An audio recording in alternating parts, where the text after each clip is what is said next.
నా తెలుగు ప్రేక్షకులకి నమస్కారం అండి. ఈ వచ్చే సంక్రాంతి చాలా ఇంపార్టెంట్ సంక్రాంతి నాకు. ఎందుకంటే సార్ నేను మాట్లాడినా కొంతసేపు రెడ్ షర్ట్ పర్లేదా? మీ కైండ్ పర్మిషన్తో ఫ్రంట్ రోల్ ఉన్నారు కాబట్టి చెప్తున్నా. ఈ వచ్చే సంక్రాంతి నాకు చాలా ఇంపార్టెంట్ సంక్రాంతి అండి. గతం 20 సంవత్సరాల ముందు సంక్రాంతి హీరోగా నేను మీ ముందుకి పరిచయం అయ్యాను. మా ఎంఎస్ రాజు గారు నిర్మించిన నువ్వు వస్తానంటే నేను వద్దంటానా, ప్రభుదేవ గారు మొదటిసారి ఒక దర్శకుడుగా మీ ముందుకు వచ్చాడు. ఆ సినిమాలో నాకు కొత్త జీవం, ఒక కొత్త ఛాన్స్, ఒక కొత్త ఎక్స్పీరియన్స్, ఒక కొత్త లైఫ్ నాకు మీరు ఇచ్చారు. ఆ తర్వాత నేను చాలా కాలం హైదరాబాద్లోనే ఇల్లు తీసుకుని ఓ తెలంగాణ బిడ్డగా హైదరాబాద్లో పెరిగా. ఇప్పుడు నేను ఎందుకు ఈ సంక్రాంతి చాలా ఇంపార్టెంట్ అంటున్నానంటే, ఇప్పుడు నేను మీ ముందు తెలంగాణ అల్లుడుగా నుంచున్నా. మాతో అట్లాగే ఉంటుంది, ప్రమోషన్ తీసుకుంటూనే ఉంటా, దిగేదేలే. నా డైలాగ్ నాది, నేను చెప్తా. నా డైలాగ్ నువ్వు కరెక్ట్ చేయమాకే. దిగేదేలే సార్, అది కూడా వస్తా సార్. వైజాగ్లో ఫంక్షన్ చేస్తున్నప్పుడు వచ్చి అడగండి, చెప్తా. ప్రస్తుతం హైదరాబాద్లో ఉన్నాం కదా. ప్లస్ నేను ఆంధ్ర అల్లుడు కాదు, సో ప్రతి చోట నేను వెళ్ళి ఆ ఊరు అల్లుడు అని చెప్పలేను కదా. అదే ఆ ఊరు అబ్బాయి నేను. మీ వైజాగ్ 176 ఉంది కదా, బీచ్ హౌస్, మర్చిపోలేను. ఈ 20 years నాకు చాలా ఇచ్చిందండి లైఫ్. అండ్ నేను ఎప్పుడు ఈ తెలుగు ట్విన్ స్టేట్స్కి వచ్చిన చాలామంది వచ్చి చాలా హార్ట్ టచింగ్ విషయాలు నాతో షేర్ చేసుకుని వెళ్ళిపోతారు. అలా ఒక గాల్లో వచ్చి నాతో మాట్లాడి వెళ్ళిపోతారు. ఆ గాలికి చాలా మీనింగ్స్ ఉంటాయి. అందులో కొన్ని విషయాలు నేను మీతో షేర్ చేద్దాం అనుకున్నా. ఫస్ట్, ఎందుకు సిద్ధు తెలుగు సినిమాలు చేయట్లేదని అడుగుతారు. దానికి కూడా నా ఆన్సర్ ఇప్పుడు చాలా రెడీమేడ్ ఆన్సర్ ఉంది. నేను ఒంటరిగా ఏం చేయగలనండి. తెలుగు సినిమా తీస్తున్న వాళ్ళ దగ్గర అడగండి, ఎందుకు వాళ్ళకి నచ్చిన వాళ్ళు బెస్ట్ యాక్టర్ అని చెప్పిన ఒక యాక్టర్కి వాళ్ళు సరైన స్క్రిప్ట్స్ ఇవ్వట్లేదని వాళ్ళని అడగండి అని చెప్పి ఆ టాపిక్ అక్కడే క్లోజ్ చేసేసా.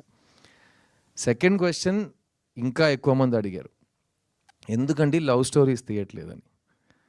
సో నేను చెప్పా, లవ్ స్టోరీస్ అనగానే తెలుగు సినిమా పరిశ్రమ చరిత్రలో మాత్రం కాకుండా ఇండియన్ సినిమా చరిత్రలో కూడా బొమ్మరిల్లు, నువ్వు వస్తానంటే వద్దంటానా, ఓ ఇలాంటి సినిమాలు చాలా తక్కువ వచ్చినాయి.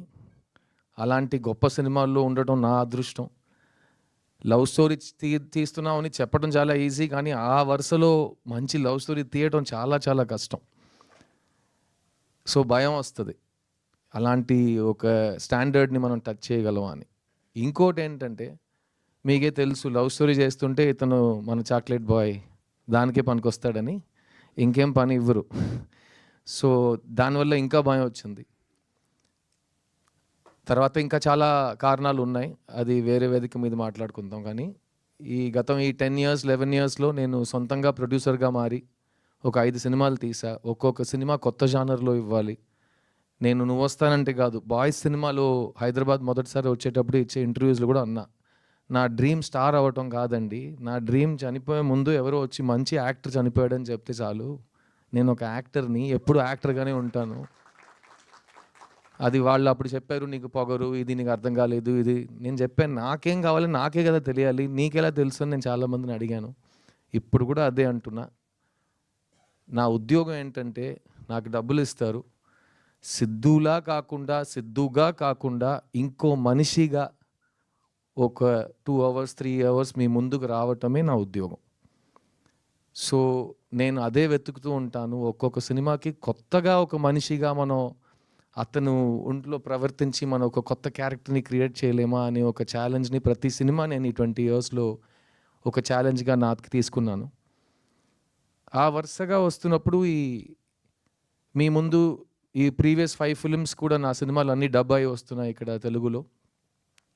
అప్పుడు కూడా street love story, pure love story ఎందుకు చేయట్లేదంటే, నేను 10 years నుంచి మీ దగ్గర లవ్ స్టోరీ ఉందంటే నా ఇంటికి రావద్దు ప్లీజ్. నేను వినను. అలా మీరు ఫోర్స్ చేసి నన్ను వినే పరిస్థితికి పుష్ చేసినా నేను ఆ సినిమా చేయను అని ఒక ఫిక్స్ అయ్యా. ఆ టైంలో నా కెరియర్ రీలాంచ్ అయినట్టు ఒక సినిమా నేనే నాకు ఇచ్చుకున్నా. ఆ సినిమా పేరు 'చిత్తా' తమిళ్లో. అది తెలుగులో చిన్నగా మీ ముందుకొచ్చింది. ఆ 'చిత్తా' సినిమా నా లైఫ్‌నే మార్చేసింది. ఎందుకంటే అది చాలా పెద్ద కమర్షియల్ బాక్స్ ఆఫీస్ సక్సెస్. అలాంటి సినిమా వచ్చి థియేటర్‌లో జనాలు చూస్తారని ఎవరు నమ్మట్లేదు. కానీ జనాలొచ్చారు. అలాంటి సినిమా ఎవరు తీయరు అనుకున్నారు, మేము తీసినాం. అలాంటి సినిమా ఈ ఒకటి అవార్డ్స్ వస్తాయి, కలెక్షన్ రాదు, లేకపోతే కలెక్షన్ వస్తది, అవార్డ్స్ రాదన్నారు. కలెక్షన్స్ వచ్చినియి, అన్ని అవార్డులు వచ్చినియి. ఫిల్మ్‌ఫేర్‌లో 7 అవార్డులు కొట్టినాం. బెస్ట్ ఫిల్మ్, బెస్ట్ యాక్టర్ అన్నీ తీసుకున్నాం. అక్కడ ప్రెస్టీజియస్ విగడన్ అవార్డ్స్‌లో బెస్ట్ ఫిల్మ్, బెస్ట్ యాక్టర్ మాకే వచ్చింది.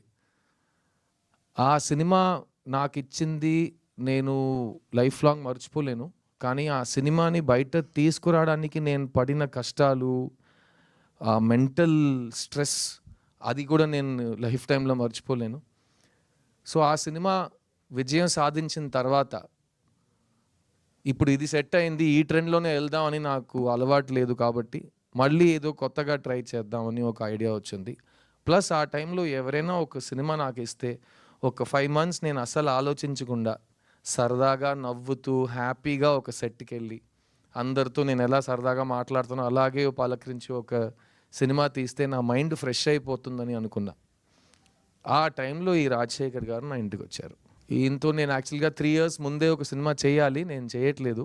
సరదాగా నవ్వు సినిమా నాకిస్తే ఒక 5 మంత్స్ నేను అస్సలు ఆలోచించకుండా సరదాగా నవ్వుతూ హ్యాపీగా ఒక సెట్‌కెళ్ళి అందరితో నేను ఎలా సరదాగా మాట్లాడుతానో అలాగే పలకరించి ఒక సినిమా తీస్తే నా మైండ్ ఫ్రెష్ అయిపోతుందని అనుకున్నా. ఆ టైంలో ఈ రాజశేఖర్ గారు నా ఇంటికొచ్చారు. ఈయనతో నేను యాక్చువల్‌గా 3 ఇయర్స్ ముందే ఒక సినిమా చేయాలి, నేను చేయట్లేదు. సో మళ్ళీ ఆయన వచ్చారు, సార్ మీకు నా ఒక సినిమా బ్యాలెన్స్ మీరు చేస్తానన్నారు, ప్లీజ్ ఒకసారి కథ వినండి అంటే, ఏ సబ్జెక్ట్ అంటే లవ్ స్టోరీ అన్నారు. బాబు నేను లవ్ స్టోరీస్ వినను, నాకు బోర్ కొడుతుంది, నేను చెయ్యను, మళ్ళీ ఇదే గొడవ వస్తుంది. లేదు మీరు వినండి, మీకు నచ్చకపోతే నేను మళ్ళీ మీ దగ్గర లవ్ స్టోరీ తీసుకుని రానని చెప్పారు. సరే ఓకే మీ ఇష్టం అని చెప్పి వినటం మొదలెట్టా. ఫస్ట్ లైన్ ఒకటి చెప్పారు, ఈ ప్రపంచంలో మీకు నచ్చని ఒక అమ్మాయి దగ్గరికి వెళ్ళి మీరు లవ్ చెప్తారు సార్ అని. అదేంటి నచ్చని అమ్మాయికి ఎందుకు లవ్ చెప్తానంటే, అదే సార్ నా లైను అన్నారు. సరే ఓకే ఫస్ట్ స్టేజ్ బాగానే ఉంది, కథ చెప్పాను. సో కథ చెప్పాడు. నాకు కథ చాలా నచ్చింది. నాకు ఒక లవ్ స్టోరీ నచ్చడానికి కారణాలు ఎప్పుడు మారవు. ఫస్ట్ హీరోయిన్ క్యారెక్టర్ బాగుండాలి. సెకండ్ జంటగా వాళ్ళిద్దరూ ఎందుకు ప్రేమిస్తున్నారని నాకు అర్థం అవ్వాలి. ఎందుకంటే లవ్ స్టోరీలో ఫస్ట్ అమ్మాయి నచ్చాలి అందరికీ. అమ్మాయి నచ్చితే అబ్బాయి ఎందుకు అమ్మాయి వెంట పడుతున్నారని అర్థమవుతుంది. తర్వాత వీళ్ళిద్దరు లాజిక్ కరెక్ట్గా ఉంటే జంటగా వాళ్ళు అట్రాక్టివ్గా ఉంటారు.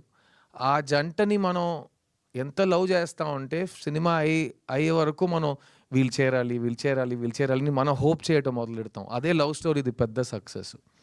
సో అది నాకు ఈ సినిమాలో అనిపించింది.